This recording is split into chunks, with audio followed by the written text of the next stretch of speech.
பாவத்திற்கு வலிமை இல்லை.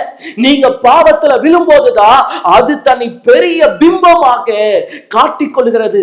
ஒரு மனுஷன் பாவத்துக்கிட்ட தோற்று போகும்போது பாவம் பெருசா தெரியுது, ஜெயிக்க முடியாதது போல தெரியுது.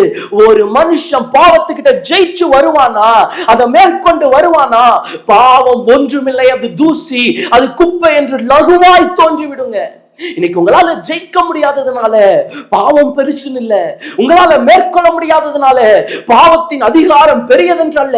இன்று கர்த்தர் சொல்கிறார், பாவத்தை உன்னால ஜெயிக்க முடியும். இந்த சத்தத்தை கேட்டுக்கொண்டிருக்கிற அன்பு சகோதரா சகோதரி, தடுமாறி கொண்டு இந்த சத்தத்தை கேட்கிற, உன்னால ஜெயிக்க முடியல, மேற்கொள்ள முடியல. நீ ஆணா இருக்கலாம், பெண்ணா இருக்கலாம், ஆனா நீ தொடர்ந்து தொடர்ந்து விழுந்து கொண்டே இருக்கிற, ஒன்னு தாண்டி ஒன்னு விழுந்துகிட்டே இருக்கிற, ஜெயிக்க முடியல. ஆனா கர்த்தர் சொல்றாரு, நீ ஜெயிக்க முடியாத அளவுக்கு இந்த பாவத்துக்கிட்ட ஸ்டஃப் இல்ல, நீ ஜெயிக்க முடியாத அளவுக்கு இந்த பாவத்துக்கு பின்னாடி ஒண்ணும் இல்ல. இன்னைக்கு கர்த்தர் சொல்றாரு, நீ பாவத்தை மேற்கொள்ளுவ, நீ பாவத்தை ஜெயிப்ப, நீ கடந்து வருவ.